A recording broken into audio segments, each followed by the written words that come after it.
Are firing up some Marshall Powers development here. It is Marshall Powers Monday. Welcome to it. Yo!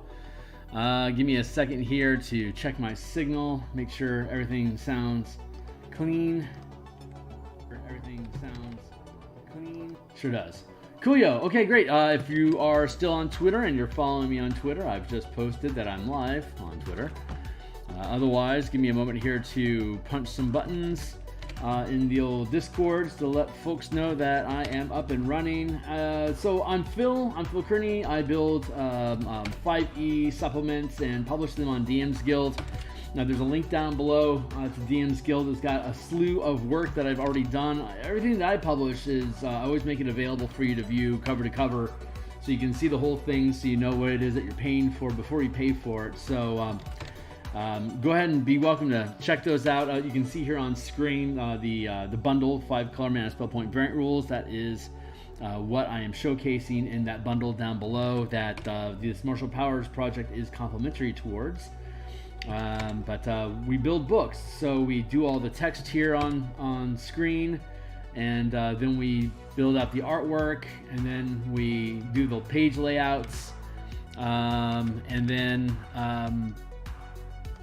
do all the illustrations that sit on the pages. We build the whole thing, so cover to cover. So that's what we're doing here right now. We are still working on the mechanical development and text that goes along with the rough draft for this document. It is in open playtesting right now, so if you check the Patreon link that's in the description down below, that will take you to an about page. It says click here to see the open playtest content, which is what I am literally looking at right now.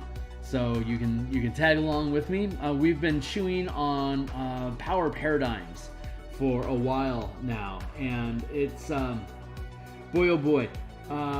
It was really easy with spell casting, in the links down below. With spell casting, each spell is assigned to a specific color, which is very Magic the Gathering in intention. And then we were able to expand on that with Elemental Key.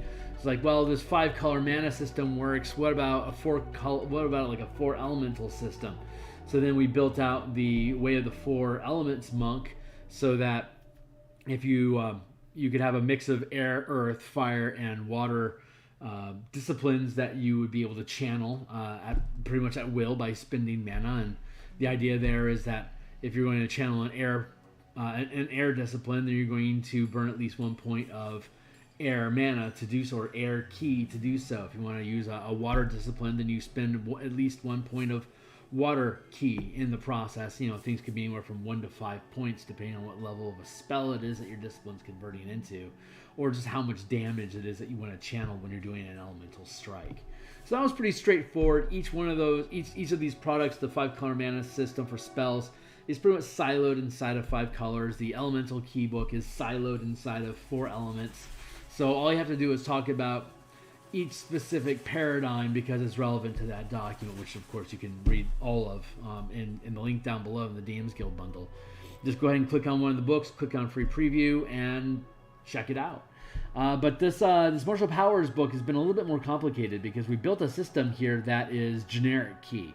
Like you can, if you have key or mana, spell points, whatever system it is that you're using, you can just basically learn one of these powers, and then you spend the mana and you do the thing. It's pretty straightforward. Now, the complications that we've been running into has been when we are attempting to stack this different type of color mana or devoted mana. Like if I'm going to use, first off, there's multiple different types of power paradigms that we're offering inside the book. Like you could do 5 color mana, you could do 4 elemental key, you could do like light and shadow dichotomy. There's a lot of different ideas about different types of magic paradigms, and then on top of that is you then choose which aspects of that paradigm you want. Like if I want to be Azorius from Ravnica, I'm going to go with blue and white, or if I want to be an airbender, then I'm just going to choose air key. You know, how does that, but then how do we take all these different options and boil them down to here's just the basic components of how those things work. And ultimately what I'm looking at is I'm gonna have to kill it.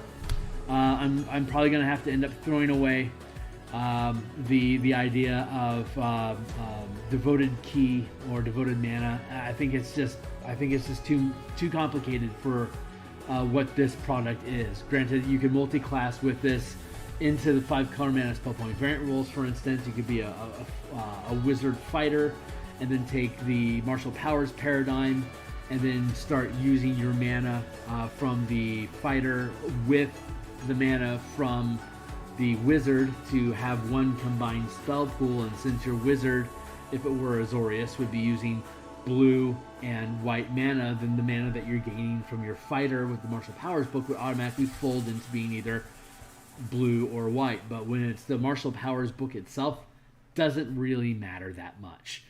But we do want to have a nod towards how these paradigms work, because we did in our last session, we did create the concept of damage types, and you've got basic damage and you have advanced damage. And basic damage types are acid, cold, fire, lightning, and poison, and then advanced damage types are force, necrotic, psychic, radiant, and thunder. And the original idea was, like, if you're going to go with blue mana, then you'd have basically cold or psychic is the psychic, and white mana would be cold or and radiant. So if you're playing an Azorius, equals cold, psychic, or radiant.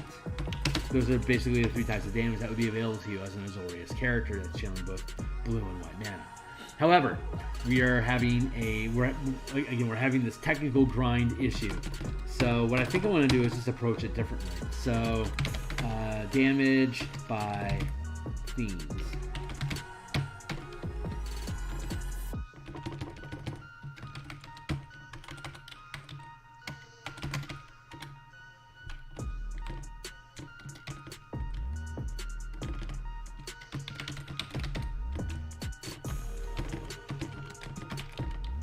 So the idea I'm thinking here is when,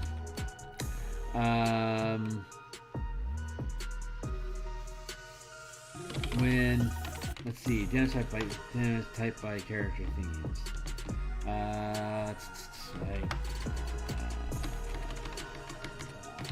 Magic paradox.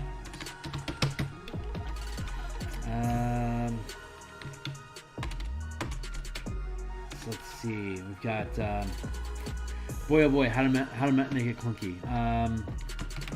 There are different narrative.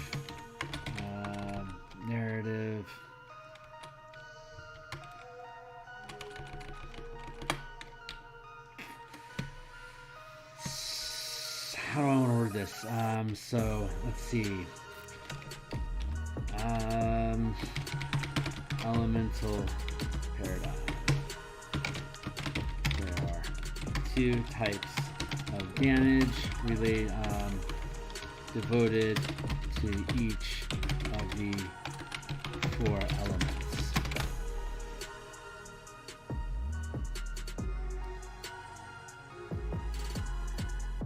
Let's go down here and grab that madness.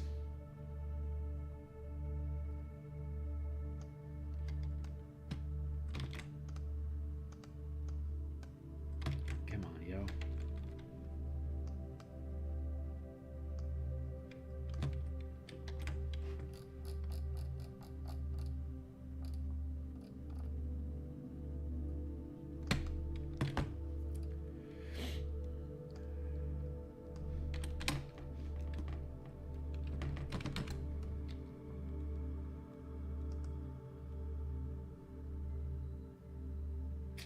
Comment session, edit.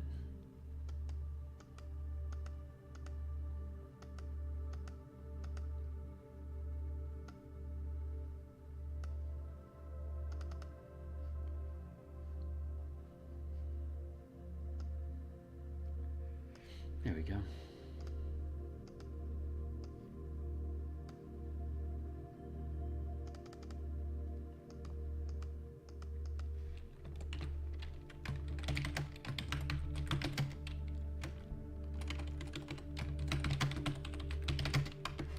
choosing to learn damage types.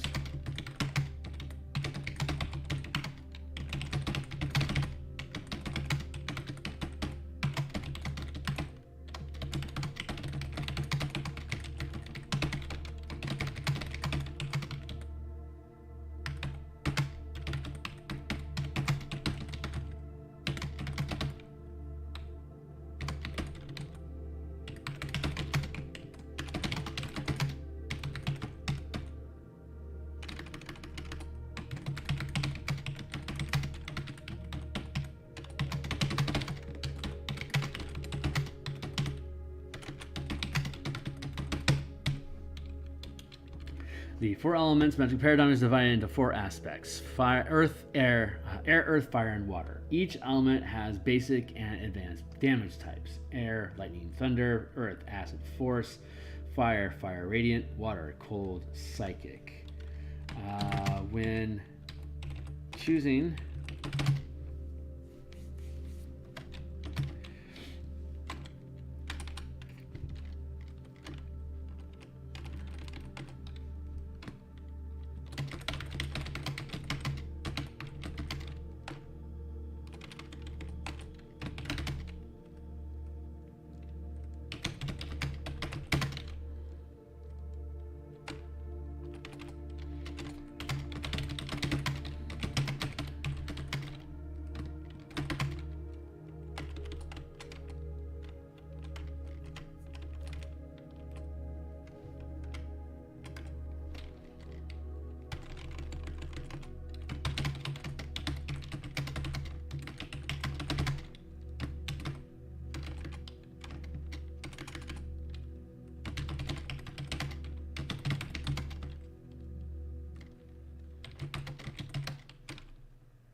choose the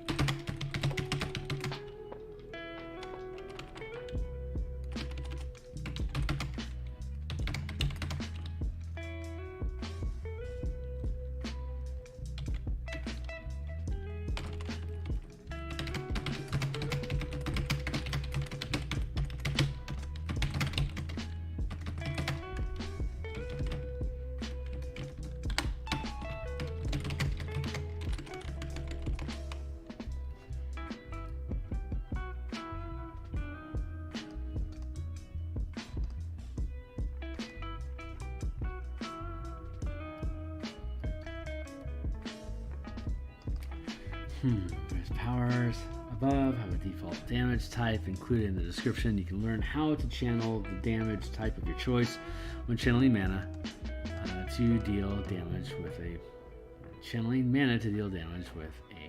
power. Each damage type counts as one of your known maneuvers,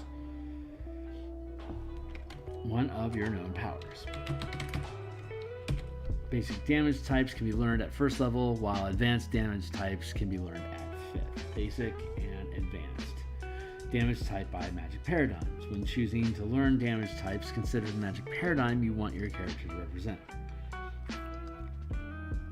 There are 2 major paradigms offered in the supplement: the 4 elements magic paradigm and the 5-color magic paradigm. The 4 elements magic paradigm. The 4 elements magic paradigm is divided into 4 aspects: air, earth, fire, and water. Each element has basic and advanced damage types associated. Each element has a basic and advanced damage type.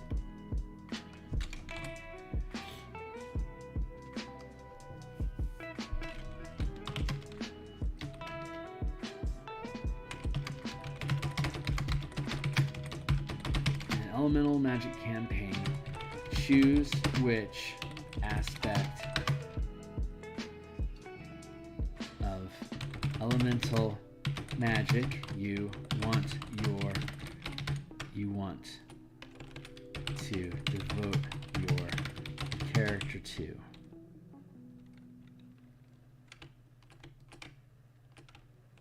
In an elemental magic campaign, choose which aspect of elemental magic to devote your character to. The character can learn damage of the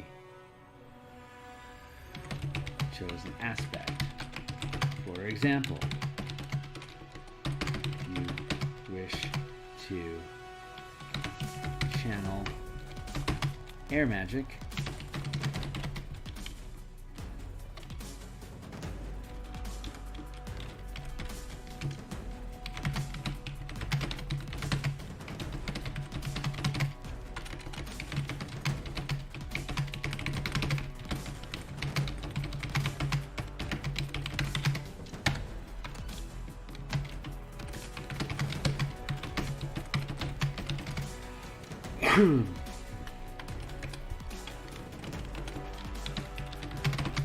then they choose to limit each character to one aspect of elemental magic. Discuss with the DM.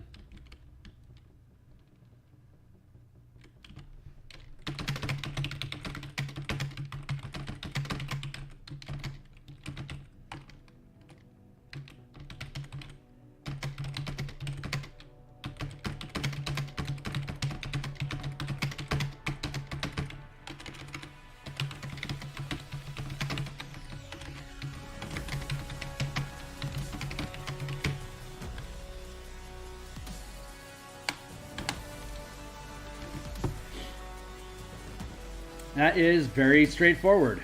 That is super freaking simple. We're still having you pay for the elements that you want to be able to, the types of damage that you want to deal. We're still maintaining the level, level barrier to limit access to these things at different levels, and it silos each damage type to an element without forcing you to get deep involved in what kind of mana are you spending at a time. So it's a much simpler, much more light, loose system. I think that is going to work very well. So let's see.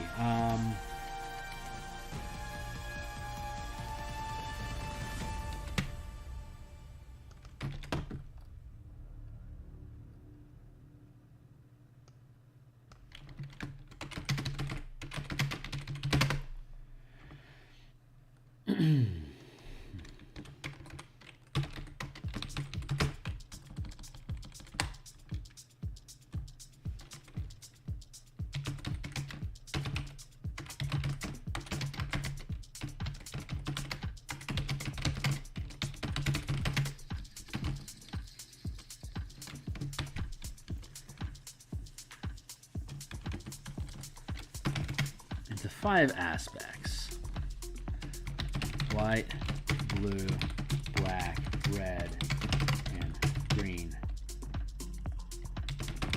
magic.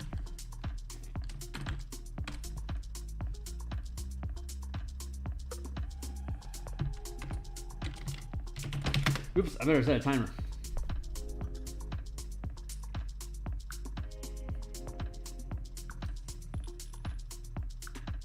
Bam.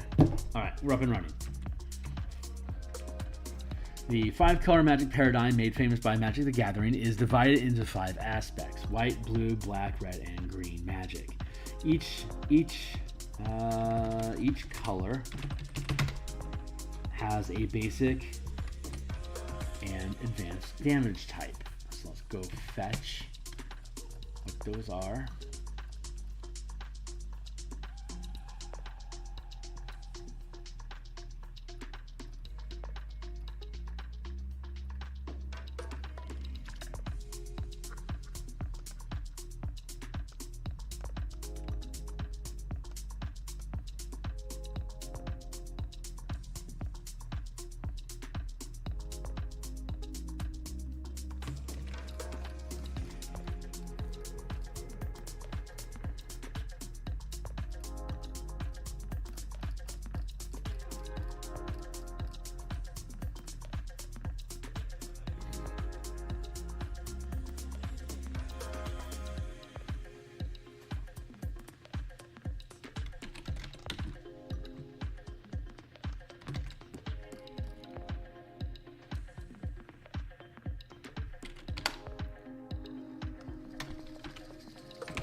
There are currently 3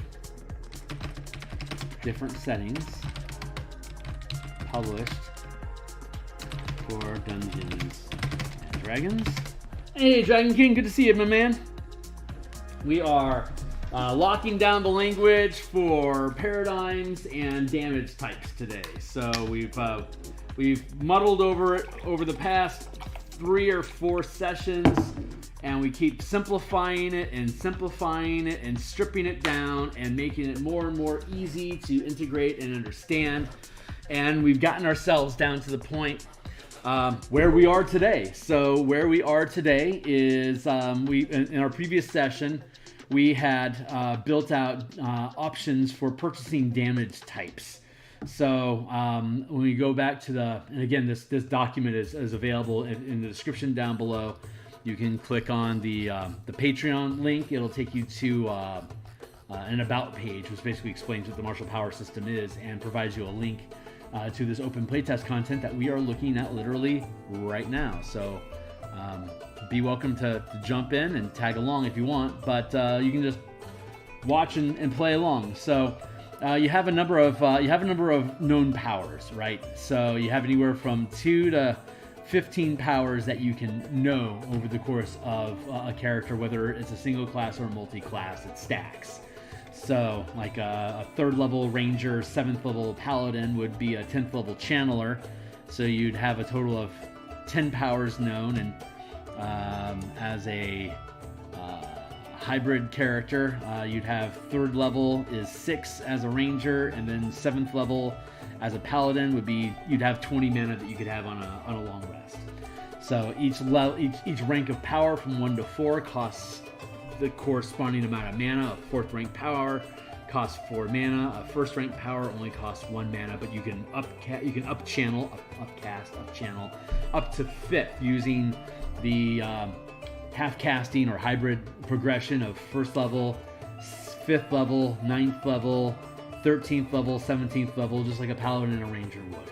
So although powers are limited to only 4th rank, you can spend a total of 5 mana to channel one, so you can always upcast things to deal either more damage or have a higher die result, whatever it is that you're doing. Some powers, like some sustained powers and maneuvers and reactions, don't have a direct correlation to how many points you would spend to deal how many dice worth of damage or whatnot, but many of them do. So sometimes it's to your advantage to up channel, sometimes there's no reason to at all. It's totally up to you. So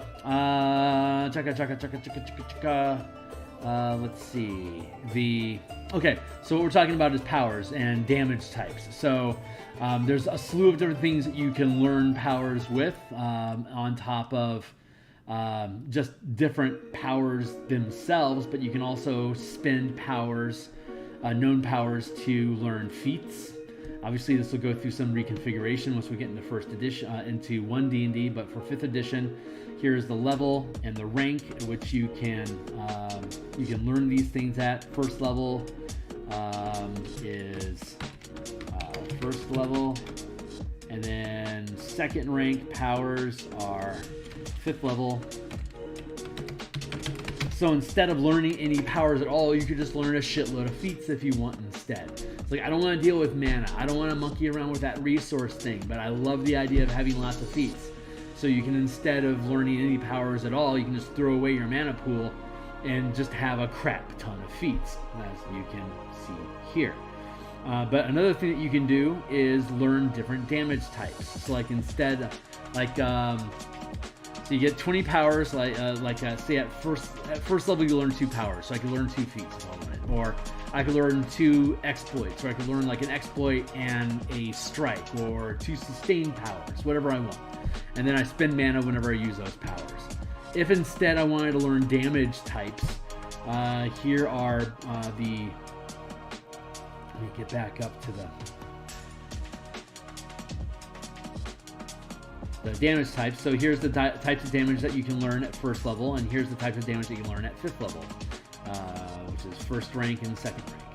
So, but you would only be able to use these things when you spend mana. So like you could learn, say, a revealing strike, that when you hit somebody, it dismisses any illusions or that are concealing their true identity.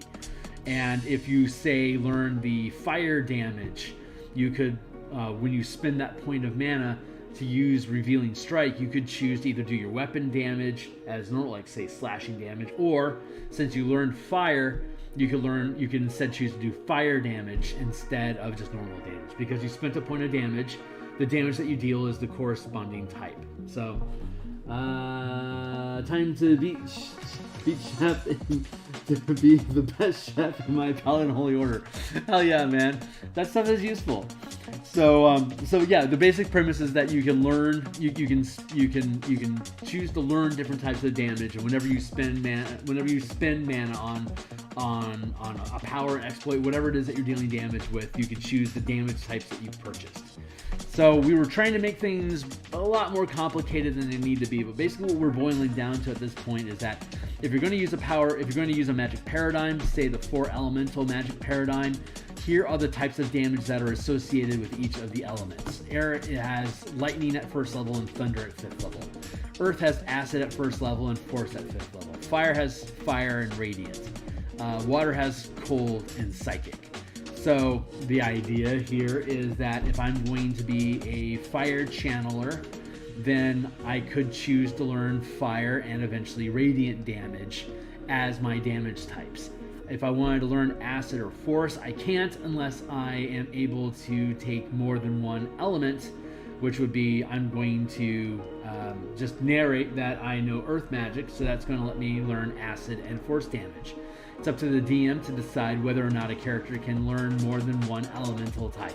If you're doing a true airbender campaign where everyone is playing different types of martial power characters, you may want to limit each character to a single element so that they can stay in their own lane and have different narrative of how they're channeling these powers, whether they're channeling fire through their strikes, or if they're using earth spirits when they're using maneuvers and reactions, however it is that you want to narrate it.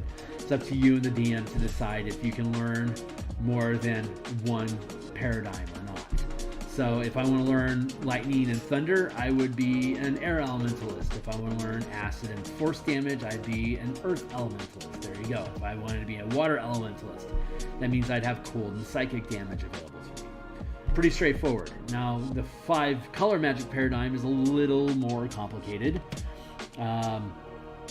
So you've got your damage types, and here's the basic damage types for them. White can do cold and eventually radiant damage. Blue can do cold and eventually psychic damage. Black can do acid or necrotic damage. Red can do fire and force damage. Green can do poison and thunder damage. And blue, red, and green can instead choose to also learn lightning damage if you wish. So if you were an Azorius character that knows white and blue, that's devoted to white and blue magic, you could select from cold, lightning, radiant, and psychic damages to learn. You don't automatically learn them. These are just these are the colors that you are devoted to. So these are the damage types that you can have. If you want to be more of a fire and necrotic force damage kind of character, then you'd have blue and black. That'd be Rakdos. If you want to go with Golgari, which is black and green, you'd have access to acid, poison, necrotic, and thunder damage. There you go. So that's the idea behind that. So now we're hammering out the text to make it do. So, but that's I mean, there's Ravnica, there's Strixhaven, and there's Theros. Those are the 3 campaigns currently that use the color magic paradigm. And that's what we're currently what we're typing out. So you are up to speed, and everyone else is. So let's see if I can monkey text this stuff. There are currently 3 different settings published for Dungeons and Dragons. Inspired by MTG. Ravnica, Strixhaven, and Theros. Each of these settings have their own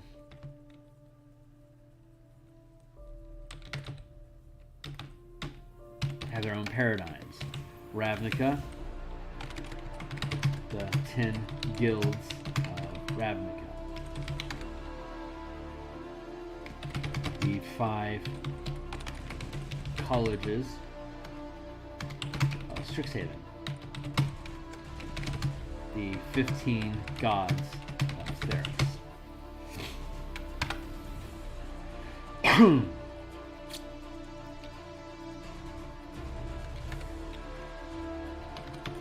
Each of these paradigms combine the combine the 5 colors.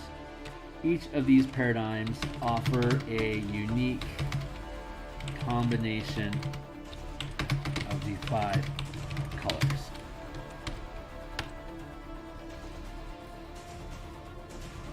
I love Theros as I was the obligatory mythological nerd back in school. Sweet. And we all start with, of course, Greek. Hey, Goblin. It's good to see you, my dude. I didn't realize you were jumping in here because I don't read very good. What is going on? My mouse is. I gotta get a new mouse sometime soon. This one's being wonky. Characters in the Ravnica setting belong to one of 10 guilds, and each guild is devoted to 2 colors. Guild, Azoria Senate, colors, damage, basic damage, advanced damage types.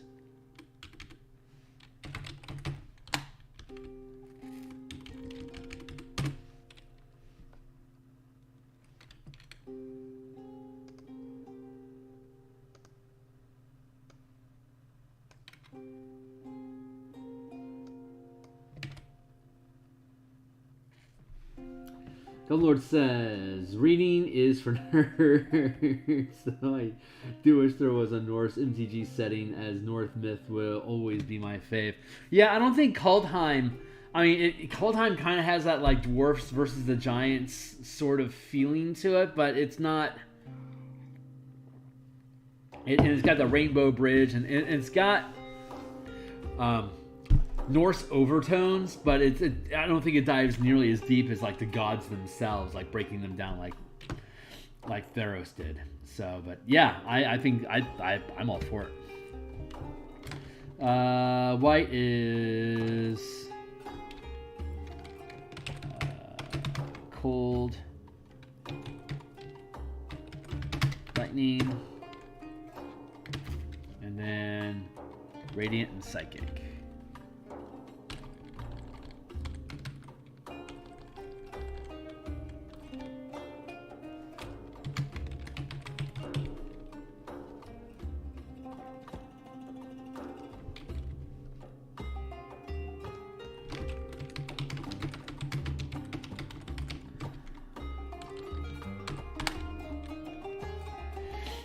Swarm, black and green.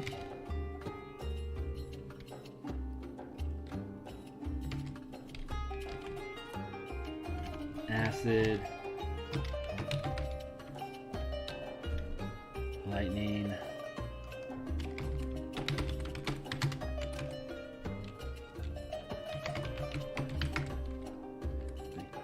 Necrotic. Thunder.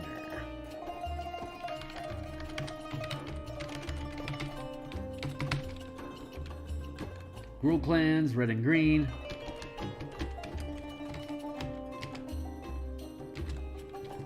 Fire, lightning, poison.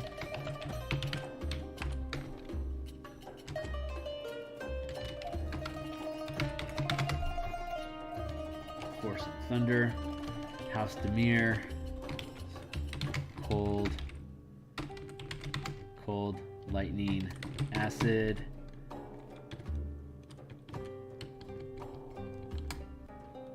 Necrotic, psychic.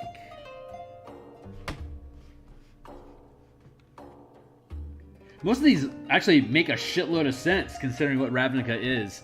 Which is why I mean, cold's a little off flavor generally speaking, but like Boros Legion having fire, lightning, force, and radiant damage is completely on flavor. Psychic and radiant damage is super on flavor for the Azorius Senate, at which you gain at 5th level. But cold and lightning is only so flavor at the lower levels. But you don't have to pay for those if you don't want to. You can just save your mana until save your learning until you get the 5th level. Then you can start buying in these things. You can still just do weapon damage or whatever damage type it is that would normally be dealt whenever you're using a power. These are the things that you can opt into to purchase if you want. So I guess relevance may vary. But overall, I'm pretty pleased. Cold, fire, lightning, and then psychic, thunder. White and black is cold, acid, necrotic, radiant. Cult of Rakdos is fire, lightning, acid, fire, lightning, force, and necrotic. Got a puddle of water on the floor from being horrible at pouring water. Hey Tyler, good to see you, my man. Let's see. Readings for Nerds, a good morrow, fair hero. Cheers. Super cheers. Let's see. Selesnya Conclave, white and green, is cold.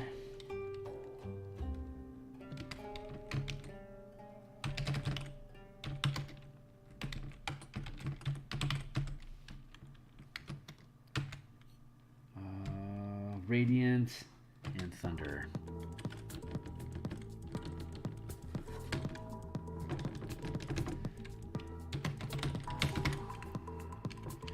And then Simic Combine of blue and green.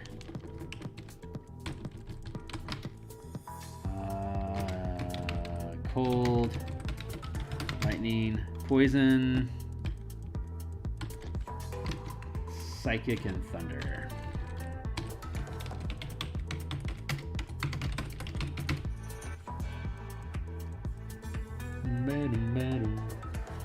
So characters in the regular campaign belong to one of 10 guilds, and each guild is devoted to 2 colors of magic.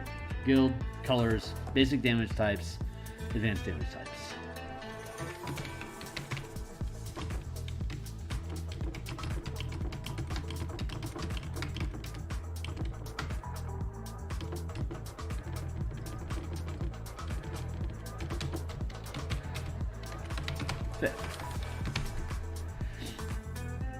So this allows us to, again, timely timer, keep on timing. So if we're playing the Ravnica campaign, you're using powers, and if you choose that you wanted to purchase a damage type, then you've got your basic damage types, you've got your advanced damage types, and since it's Ravnica, you would be part of one of the 10 guilds. So let's say you go with Boros Legion. At 1st level, you could purchase cold, fire, or lightning damage, and when you get to 5th level, 2nd rank, you could purchase force or radiant damage. You don't have to own any of those if you don't want to. They're just options that are available for your character to buy into with the 15 powers that you can learn. If you're like, screw that, I'm just going to use my sword and deal slashing damage, and I just want to then kit out all the different types of things that I can do, then there you go. But we'll go through the same process for Strixhaven.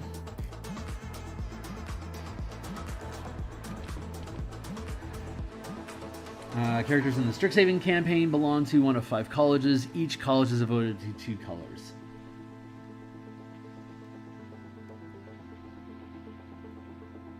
Characters in the belong to one of 5 colleges, and each college is devoted to 2 colors of magic. College colors. College colors, basic black.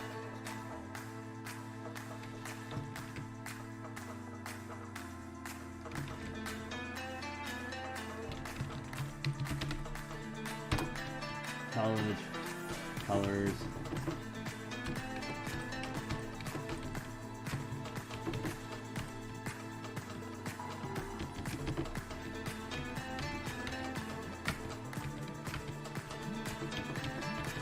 There. And we'll go through the same process, white and red.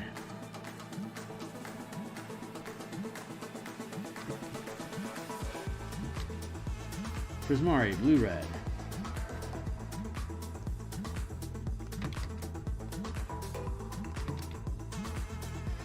Quandrix, blue-green.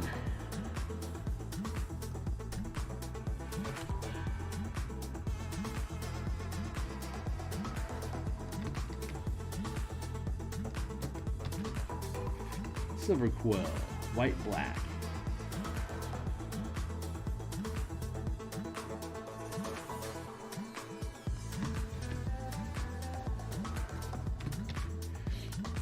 Witherbloom, blue, black, and green.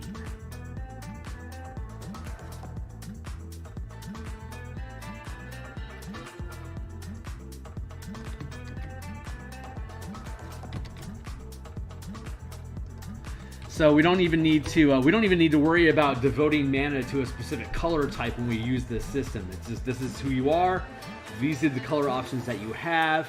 You purchase the ability. Whenever you spend the mana, you can choose one of the damage, either the default damage that's associated with your weapon, with the power, or a type of damage that you've selected. Like, for example, let's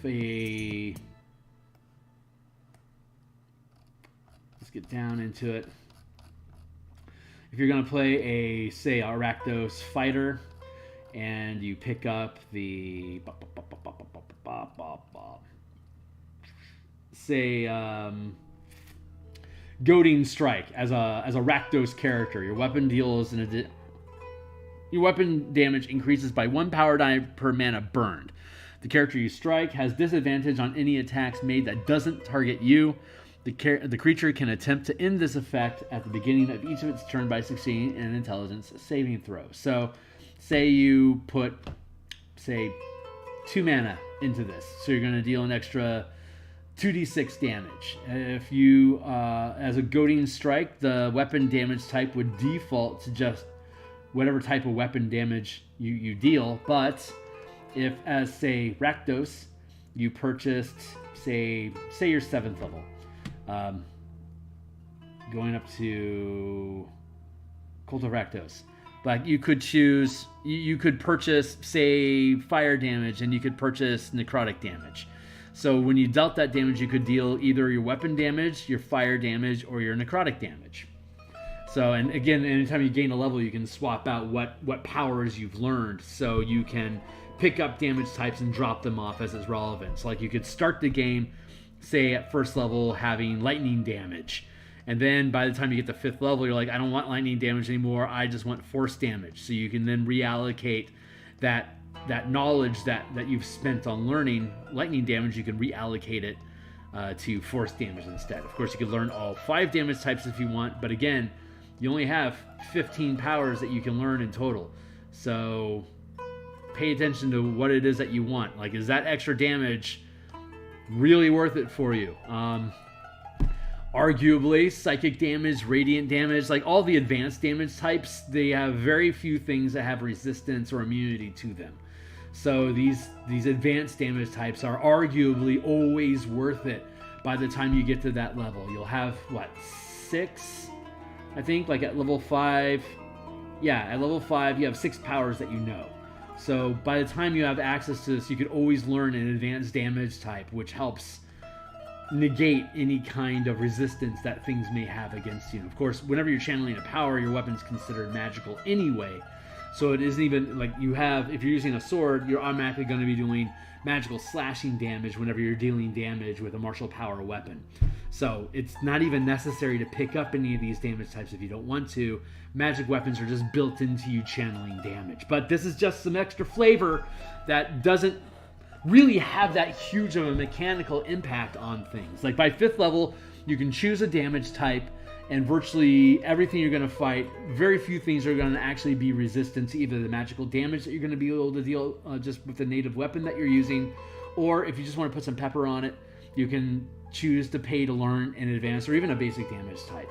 But more than anything else, I think it's this fun flavoring. Like if I'm going to be an airbender and I want to act like an airbender, then that allows me to, anytime I'm channeling an air strike power, then I can either dump mana into it and deal lightning or thunder damage, for instance. So very, very simple. I think these are just about as simple mechanics as we could potentially possibly offer. And it stays true to the magic paradigms that we've developed using the mana system. And again, if we were like multi-classing using the 5-color magic paradigm, and you're saying Azorius Wizard that you want to bend in a little bit into, say, Paladin, then your Azorius is already going to be using blue and white mana from their spell casting, and you could still use that blue and white mana to channel any of these martial powers that you use. But now the language that goes along with it, well, yeah, I'm using white and blue mana, so that means I can be channeling my Azorius Senate white and blue magic for cold, lightning, radiant, and psychic damage. So it all folds into each other, and it self-reinforces. Hopefully it's self-reinforcing. So that's the dig. So we're just kind of shuffling through stuff to figure things out. So let's see. Goblin Lord says, all I know is that I despise that the number of damage types is an odd number.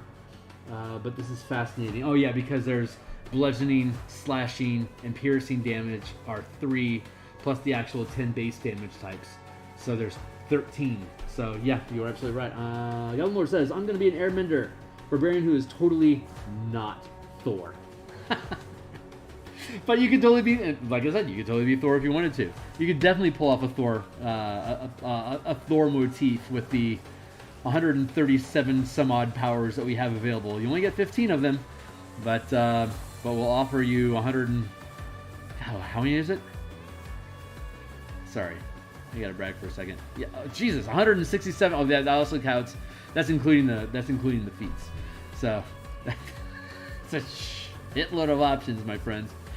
Good shit. Good shit. Let's see. Where are we at? We are currently fleshing out Tay Gods. So we're going to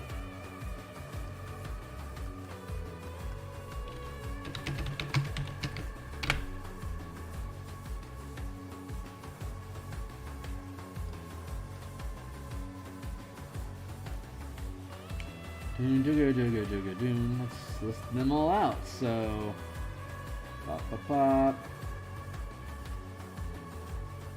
you and your alignments, get out of here. Give me this is God's deity MTG. Let's see if this spells them out better for us.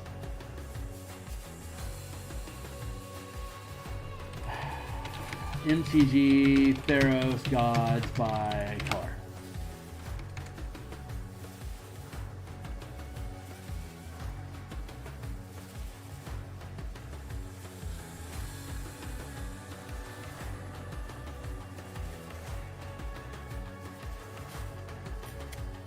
I didn't ask for your plot.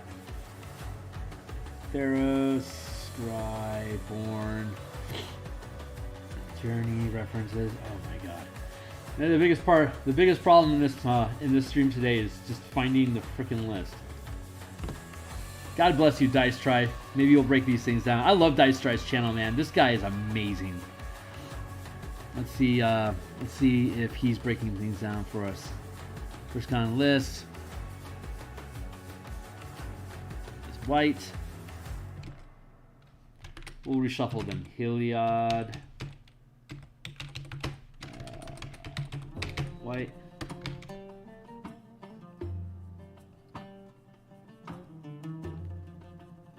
Thassa is blue.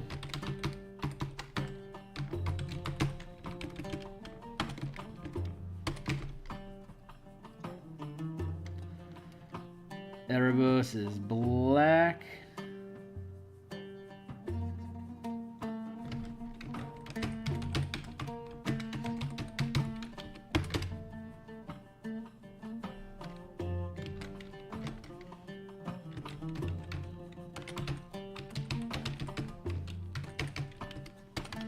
Perforos is red.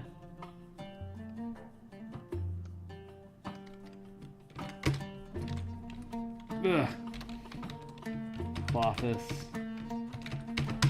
Green.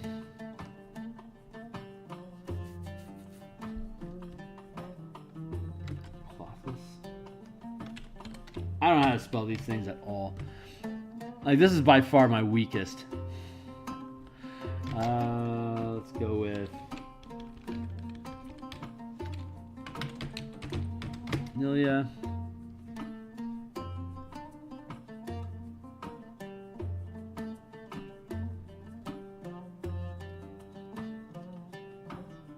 Wait.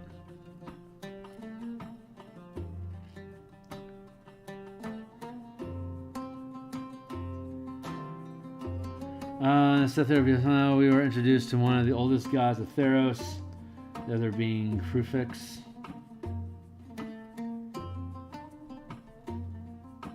Forge, Shaper, colors red. Erebos, Master, black, red. 1, 2, 3, 4, 5. And then Nilia.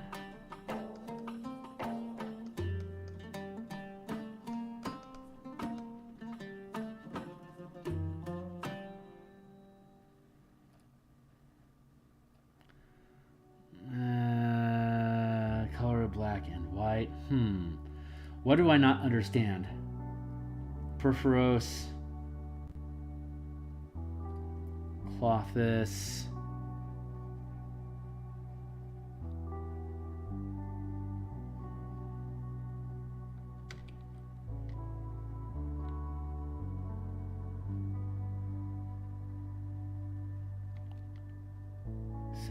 Since death made away, enter death, Colossus returns means okay. I don't know enough about Theros to understand these subtleties, but apparently Clothis doesn't actually have a color. I think when you make the gods for my setting, I'm going to apply colors to them after, just in case someone wants to play in my setting with your rules. Hell yeah, I'm a man. And I mean, the color identity just helps really just break down what things are. You know, like each of the major gods are just one color. The minor gods have 2 colors. So we'll see that. Athreos.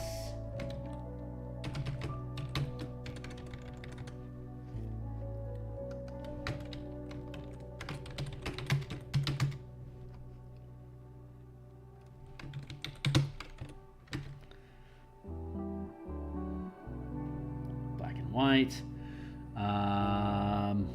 Ephara, white and blue,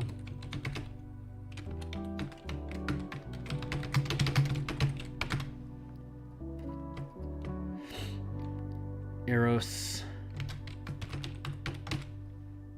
is white and red. No. Don't press tab on the screen.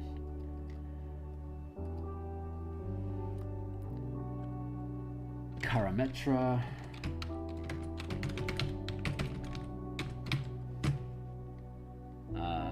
White and green.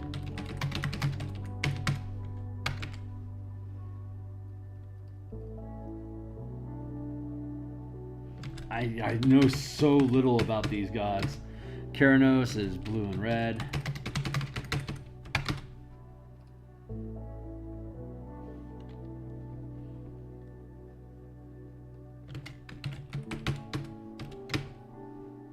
Mogus, black and red.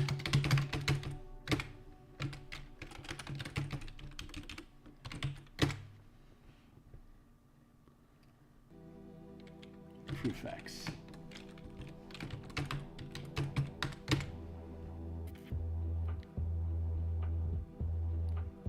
Green and blue.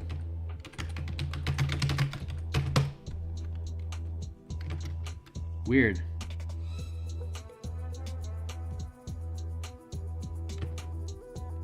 Black, white, blue, A-E-I-J-K-L-M.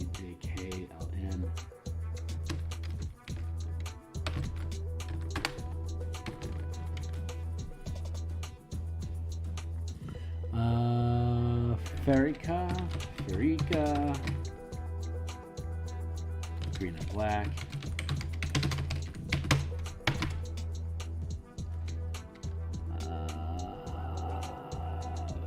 Phoenix,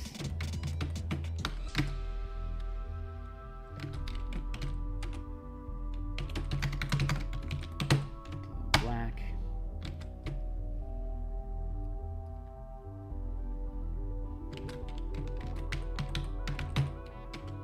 Xenagos, red and green. One, is that all of them? 1, 2, 3, 4, 5, 6, 7, 8, 9, 10, 11, 12, 13, 14. What? 1, 2, 3, 4, 5, 6, 7, 8, 9, 10, 11, 12, 13, 14, 15. Bam! There's all of them. Cool.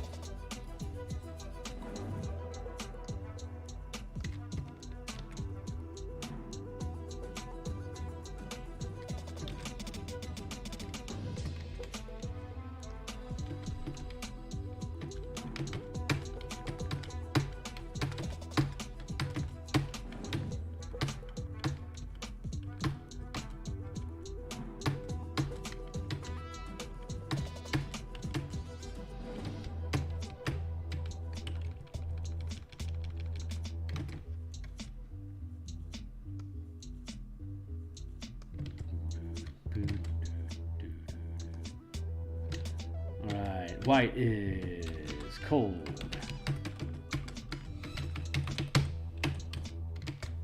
Blue is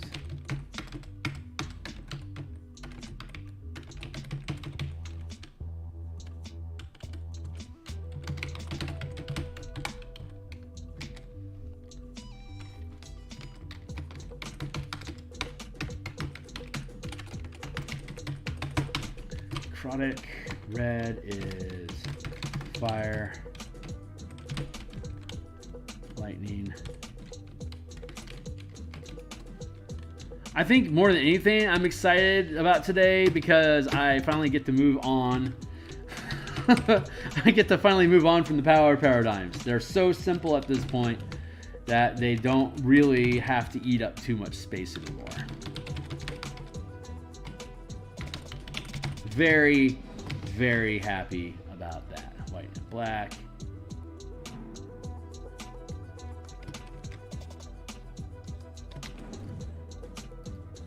White and blue.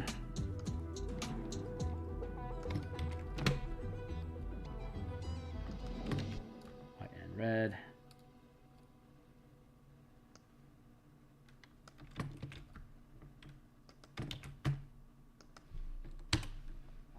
But yeah, with this formatting, you could basically run Kaladesh, you could run Kaldheim, you can run any MTG setting that you want, and the color system still remains intact. So you just retool the colors to the flavors that you're looking for. Like you could do a Phyrexian Empire campaign setting where you've got each of the major Phyrexians with their major god, color like Nesh like Nor-Nesh, I think is just pure black, if I recall correctly. So no, Nesh is white, so you'd have cold and radiant damage with her, which makes a lot of sense. She's kind of a cold girl, so all that stuff just kind of pans out. Very, very excited about that. It's very easy. The easier you can make it, the more adoptable people will take it. So,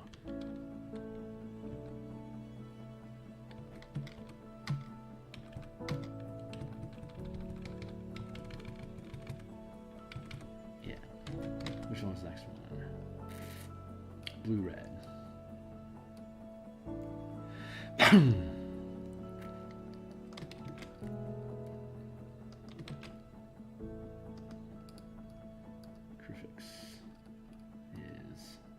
Blue and green.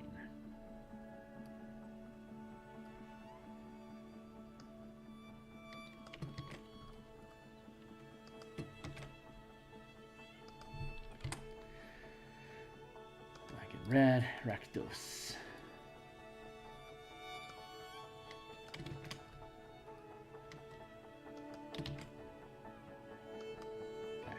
green, Golgari.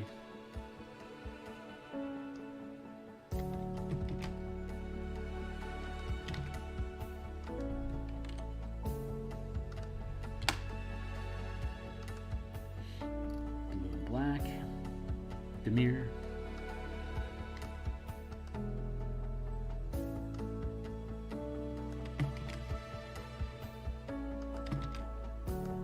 And red and green.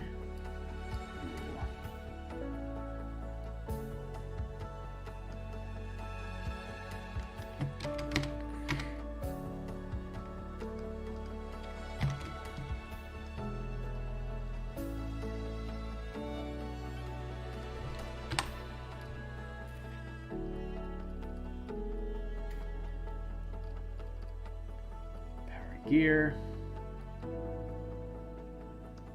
Now we can just strip out this paradigm stuff. Just get it out of here.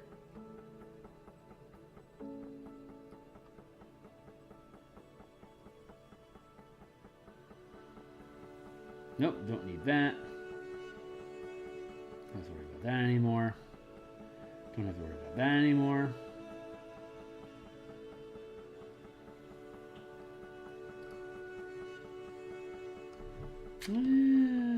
Maybe I'll leave comments about this stuff in here.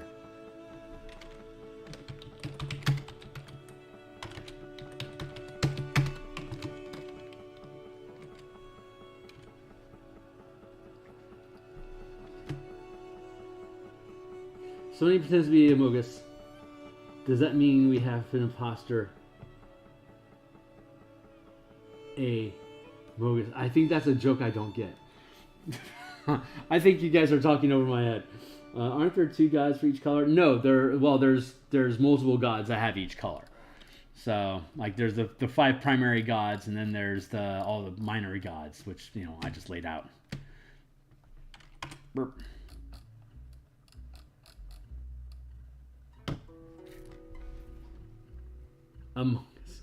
Oh, I get it.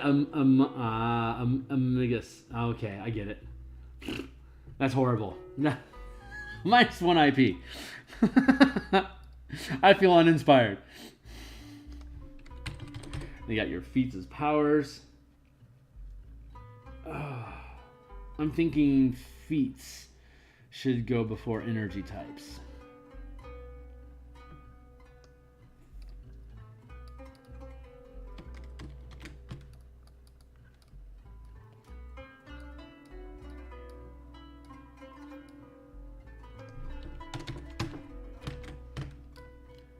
Feats as powers, damage types as powers.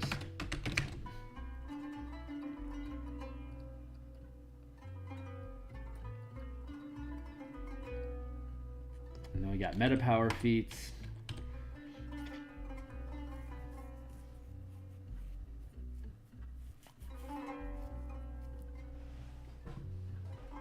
So you could take a 5th rank power, a 2nd rank power, that would normally cost 2 mana. These practiced disciplines, superior disciplines, and legendary disciplines, these allow you to purchase downcasting options.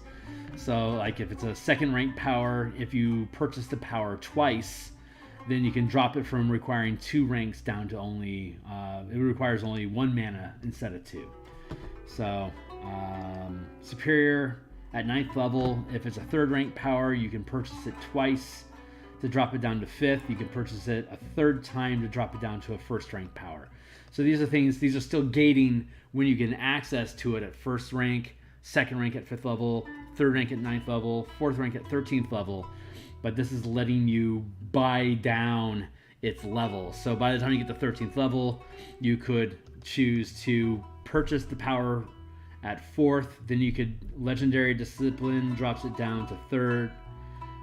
Superior discipline drops it on the 2nd, and then a practice disciple drops it down to 1. So you could spend 4 of your 15 knowledge to take a 4th rank power and drop it down to only costing 1 mana for you to use it, which is a huge investment,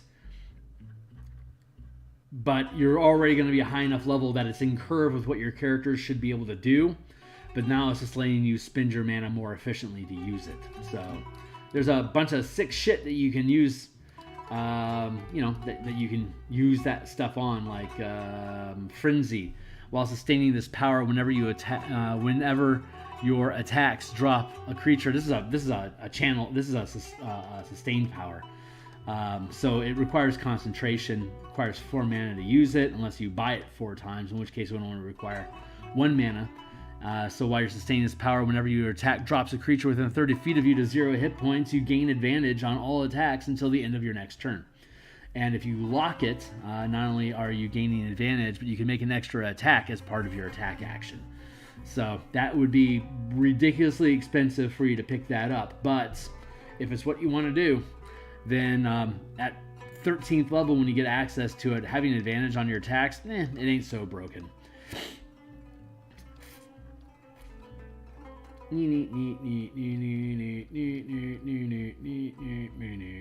Cannibalize power.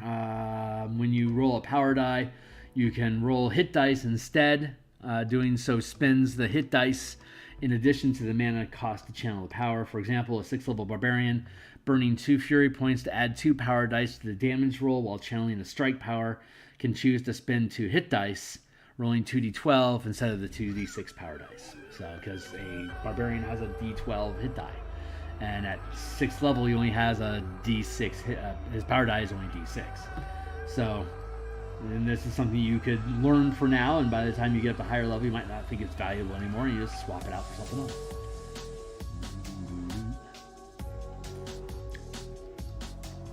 This might be going too far.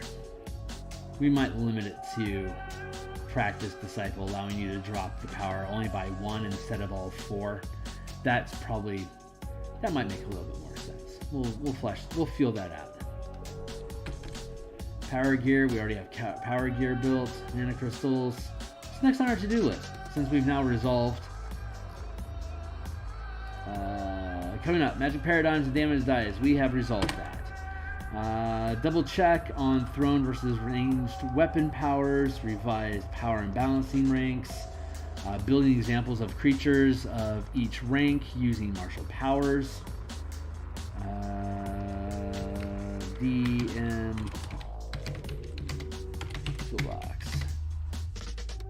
resolving, cleaning up class language, designing unique power gear examples. Wow. Okay. So we are now back into refinement.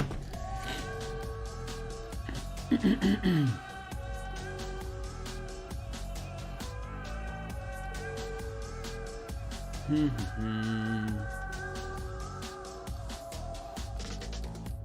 much time we got left? We've been at this for an hour. We got how many more minutes left on our timer? 10 minutes left. All right, you know what? Among Us game joke.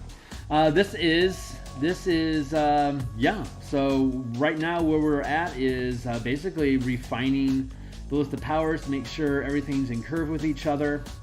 Once we skim through the language on the list again, we then start building examples of power gear, examples of characters, and examples of creatures that are using martial powers as part of the campaign setting.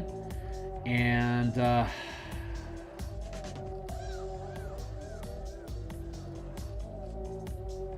boy oh boy. And then we just got to clean up the mechanical language. This thing is we had set an objective of having this go out to edits by in January, and it looks like that's where we're at. So I think what we're going to do is double check on thrown versus review power and balance ranks, resolve disrupt and dismiss language, cleaning up class language.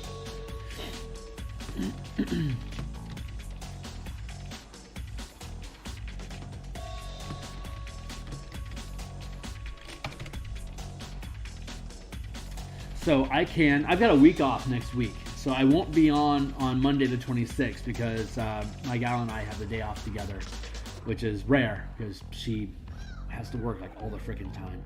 So I'm going to relish that opportunity to have a 3-day weekend with her while I can, which means I won't be around on Monday to do martial powers, but it will mean that I'll have Tuesday, Wednesday, Thursday, Friday, and the following Monday, the 2nd, off. So I've got a good block of time coming my way. I'll be able to go through and double check the throne and range powers, resolve the disrupt and dismiss language, make sure that all the powers are balancing right, clean up the language. This is all just maintenance stuff that I can just do. And so when we come back next week, or not next week, but when we're back again, we'll probably do like a special Tuesday power. What does rebuilding the subclasses mean? We've already gone through, and great question, Goblin. Again, you can check out the document if you go down in the description down below where it talks about the Patreon link. You don't have to be a Patreon member to have access. I just have information about this on my Patreon. It'll click through to this open playtest document. So if you tool up with us here to the front of the document, you've got the quick power structure here for hybrid, which is explained down here. Hybrids are paladins, rangers, and artificers. Martials are barbarians, fighters, and rogues. Key and pack magic refers to monks and warlocks. So we have a specific subclass for the barbarian, Path of Raging Fury. So if you want to use martial powers, you can choose to as a barbarian by choosing this path. And here's the class features that go along with the path. For a fighter, you can choose to opt into martial powers by picking up the martial champion as opposed to, like, say, the Eldritch Knight. Then you can instead gain your mana pool and learn martial powers. Very similar to how an Eldritch Knight works. The rogue is a martial trickster as opposed to the arcane trickster. Same affair. It gains its mana pool, and you can learn powers as listed up above. And here's the unique class features that subclass features that go along with the rogue. And then you've got monk, paladin, and ranger, which this system can be used with or replace spellcasting altogether, but it doesn't supplant the subclasses. So if you take monk, ranger, or paladin, you still gain all of you still gain your subclass features, but some of them have been modified depending on what martial powers do. So like a paladin could mix spells and martial powers. You could use spell slots or spell points. So you could, like, if you're a paladin using spell slots, then you've got, like, say at 5th level, you've got your 3 first level and 2 second level spell slots. Well, if you spend a 2nd level spell slot, you're spending 2 mana. So if you're going to channel a strike power with a 2nd level paladin spell slot, then you're spending 2 mana. Otherwise, you could instead decide to switch out all your spell casting to use the mana pool that we have, and then if you're going to cast a 1st level spell, it costs 1 mana. To cast a 2nd level spell, it's going to cost 2 mana. 3rd, 4th, 5th. 5th level spell costs 5 mana, and that all curves out. At 17th level, your max channel is 5. You'd have 34 mana at that level. You could channel.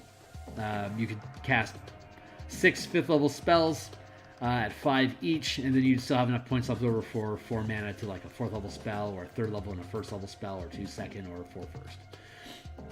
But you still have your oath as we're looking at here, like Way of the Drunken Master, Way of the Kinsei. No changes to Way of Kinsei. It works as intended.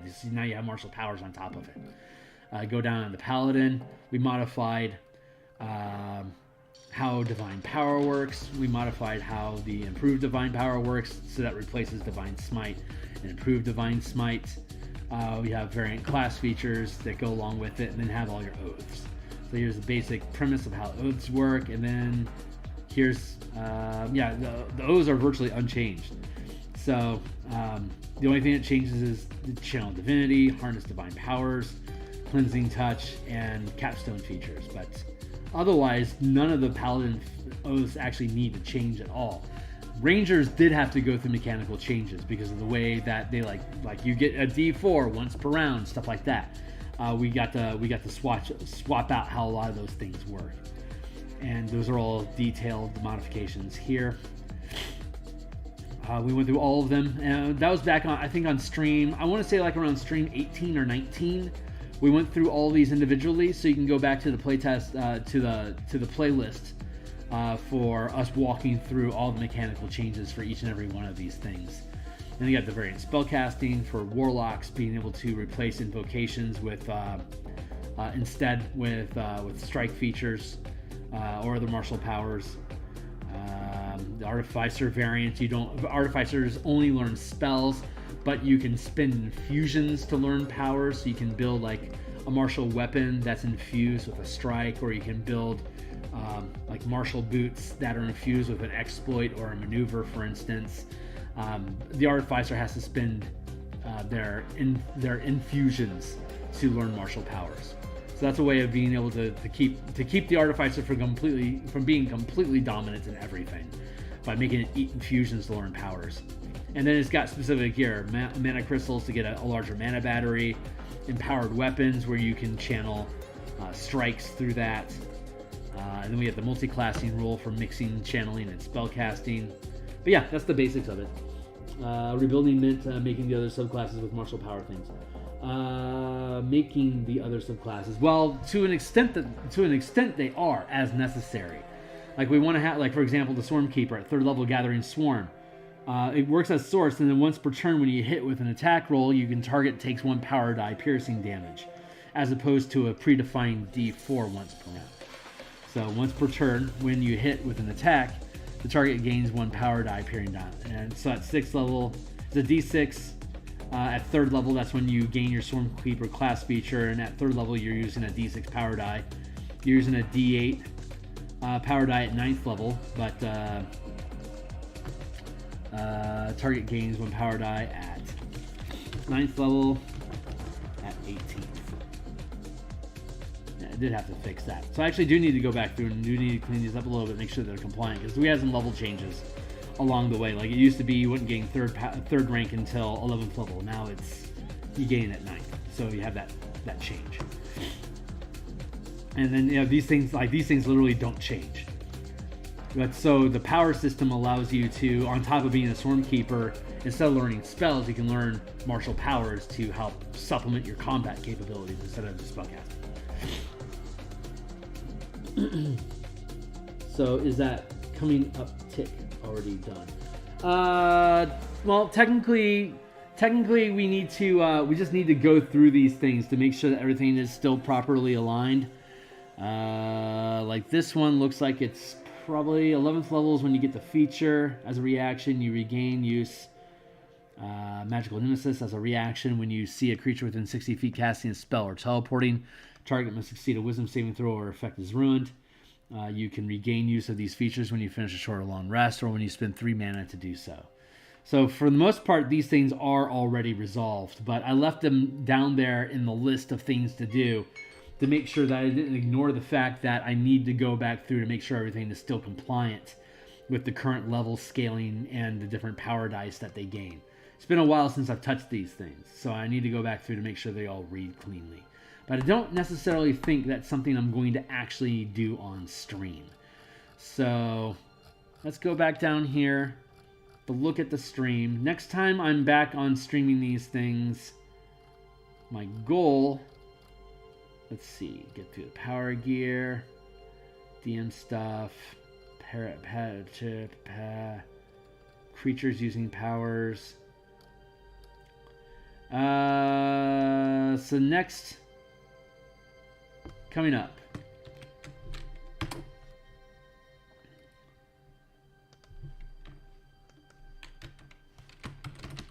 off stream.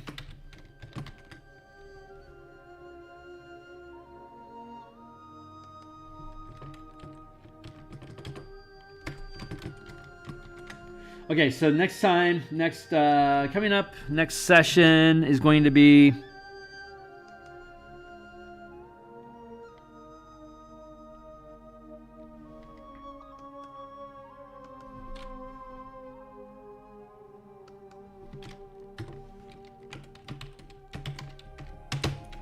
January 2nd. We're going to start. So I won't be here on the 26th, But I'm going to use that week off to resolve all these off-stream comments, double checking the range stuff, cleaning up class languages, reviewing the power and balancing, resolving disrupt and dismiss. Examples of yeah. So I'm sorry, you were specifically asking about rebuilding barbarian. Okay, this is going to be like if I want to play a frenzied berserker, for example. What can we do using the martial powers that we have in place? What can we do to fake a frenzied berserker if we want to use martial powers? What if I want to be an arcane archer, a fighter arcane archer? What can we use from the martial powers to fake being an arcane archer? What can I use from the rogue, the martial powers lists to fake being an assassin rogue, for instance? They won't be a direct one-to-one translation. Because each of the subclasses, I'm going to leave them with their own unique identity. I understand now what you're asking. Yeah. So when we come back next time, we'll just we'll just roll a die. We'll just grab random samples from the barbarian, the fighter, and rogue. We'll just roll a D whatever, and just do a random barbarian, a random fighter, and a random rogue to see how it is that we would express that character using the different powers that we have here, and we'll just see how good of a job it is and if it's cool or not. So yes, that is what you're asking. That is what this means. So that is what we'll be doing on the 2nd. Between now and the 2nd, I'm going to clean up the mechanics as best I can so that they're as close to editing as I can get them, so that everything sits pretty, so I can clear this off stream off my channel. We'll just have fun with the Barbarian Fighter and Rogue on the 2nd. And then we'll follow up and build some examples of power gear, and then we'll build examples of creatures using martial powers so that the DM can have fun with these things as well as the players. So yeah, you were right, and I'm sorry, I just got dizzy on what we were talking about. That's just me being a bad host. So, but yes, that will be fun, and we'll be doing that on the 2nd. I do not think I'm going to be streaming martial powers next week. Like I said, I'm just going to do off stream cleanup languages. And when we get back together again on the 2nd, we'll play with Barbarian Fighter and Rogue. These things are the last steps. The power gear examples and creature examples are really the last two components that we're missing before we have a first draft completed. So that'll be. Then we can hand it off to our editor, and I'll be able to verify with Ken Carcass, who did some of the editing for my 5-color mana system. He did the editing for the Elemental Keybook that I did, and he does a lot of really interesting mechanical stuff himself. So he's a kindred spirit, and he likes my work. It's easy to recruit him. So, but yeah, so we'll be back in 2 weeks to create sample subclasses, and I'm going to stop yammering and in stream. So if you haven't liked and subscribed, please do. Share this long form of formatting.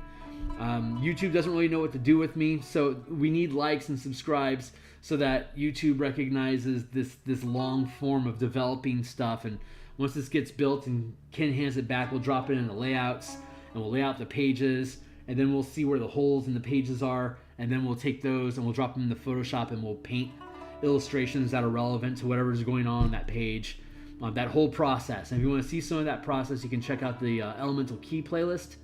That had me doing artwork after we had completed the page layouts for the Elemental Key book. And I'm looking forward to having this thing get kicked out, assuming that we can get edits back for this maybe by the end of February. Then once the Spelljammer Combat and Exploration book and the Eberron adventure are completed and off to the DMsGuild, this should be just ready to go for us to start doing artwork assets for that as well. So we'll be able to flow smoothly into the next product. While we're working on this, we'll be continuing development of the In Command of Armies and the Squads and Armies, which a lot of that language is already resolved by the stuff that we have in the Combat and Exploration book for Spelljammer. So we should be able to flow with that one and push that one out into edits to add them probably by May. And then we'll get that back probably from him by end of June. And then we'll be able to have that one out and printed by August. While we're waiting for those edits and that page layout stuff to happen, we can then go back into In Command of Guilds and Kingdoms and start building out resource, downtime activities, building organizations for your characters to control downtime stuff. Anticipate having that done by September, back from edits by October.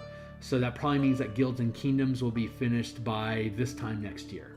So that's our path of progress that we're going to be looking at for the next year.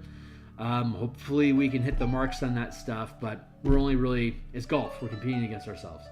So it'll get done. It'll all be done before one D&D finishes in 2024. So once that finishes, we'll just be able to see how we need to reconfigure all the mechanical language in these things to be compliant with 1D. And then we'll just keep on keeping on, depending on whatever it is that they do with our licensing and DMsGuild and where we publish stuff. We'll figure it out from there. So looking forward to it. Thanks a lot, guys. I'll see you on the other side.